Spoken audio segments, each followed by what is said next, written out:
On cherche beaucoup à travers cette chaire à avoir une méthode de recherche qui soit collaborative, c'est-à-dire ce n'est pas le chercheur qui fait la recherche d'un côté et puis qui transfère ou qui diffuse les résultats après, c'est vraiment l'idée de pouvoir mettre en place un dispositif de recherche qui permet la participation, l'application de l'ensemble dans la construction justement des éléments de réponse à cette question: peut-on gérer la distanciation au travail ?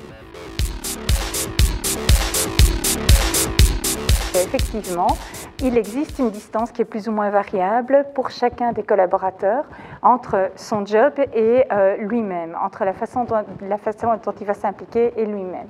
Mais avant toute chose, cette distance et la façon dont il va mettre le curseur entre les deux, c'est une problématique qui lui est propre, qui est individuelle et qui va vraiment dépendre de données qui sont professionnelles comme personnelles. Donc c'est d'abord une question individuelle. Ce qui est ressorti du travail qu'on a pu faire également au niveau de la chaire, c'est que même si c'est une problématique qui est individuelle, nous avons au niveau RH, mais surtout au niveau du management, la possibilité d'influencer cette question et de permettre aux collaborateurs de plus ou moins bien se distancer par rapport à ce que nous attendons de sa part et par rapport à ce que nous pouvons lui offrir. Un salarié ne décide pas d'être proche ou distant de son travail.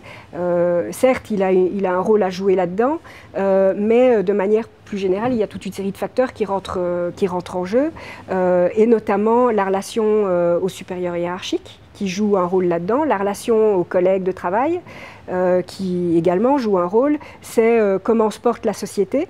Est-ce qu'elle est en pleine forme, je dirais, ou est-ce qu'au contraire, elle a des difficultés économiques? Est-ce qu'on a un climat social, relations sociales, donc syndicat-employeur qui est au beau fixe, ou est-ce qu'au contraire, justement, on a un certain nombre de problèmes? Donc tout ça va rentrer dans le fait que le salarié va mettre en place une distance qui est correcte par rapport au travail. L'idée de distanciation, c'est que ce n'est pas un concept, c'est une notion, dans notre jargon scientifique, on va dire, c'est une notion empirique. Elle est liée à des constats que font les DRH et à des questionnements pratiques. Mais elle n'est pas un concept en tant que tel. Par contre, bien sûr, on a fait un travail dans le cadre de la recherche menée pour essayer de voir quels étaient les concepts qui étaient liés, qui pouvaient aussi apporter des éléments de réponse par rapport à cette question. Donc on a trouvé dans la littérature un certain nombre de concepts qui sont liés, comme la notion d'engagement, sur laquelle on avait déjà travaillé au niveau de la chaire dans les années antérieures, pour justement montrer un petit peu quels étaient les tenants et les aboutissants de l'engagement des personnes dans le cadre professionnel. Il y a aussi toutes les notions de satisfaction, de motivation au travail, bien sûr, qui sont à prendre en considération. Et de façon plus large, ou d'un point de vue plus sociologique, il y a les idées ou les notions de sens au travail, d'identité au travail, qui sont aussi liées à cette notion de distanciation. Ce n'est pas tellement la distanciation en tant que telle qui est un sujet dans l'agenda, c'est plutôt les conséquences qu'elle peut avoir, donc, et les conséquences négatives. Donc, une trop forte distanciation, ça mène à des problèmes d'absentéisme, et une trop faible, ça mène à des problèmes de burn-out.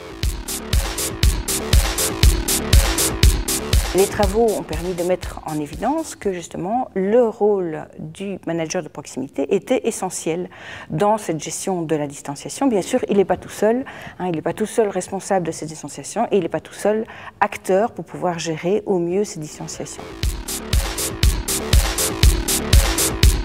Notre objectif, c'est également de sensibiliser l'ensemble du personnel pour qu'il soit bien conscient de la responsabilité qu'a un manager. Un manager n'est pas qu'un expert technique ou un référent technique dans une équipe. Ça doit d'abord être quelqu'un qui a vraiment des aptitudes et des compétences en people management. Et ça, c'est quelque chose où on s'est rendu compte que nos collaborateurs n'en sont pas toujours conscients. Donc c'est important de leur expliquer et de leur faire prendre conscience de la richesse d'avoir un management adéquat qui les prend en charge.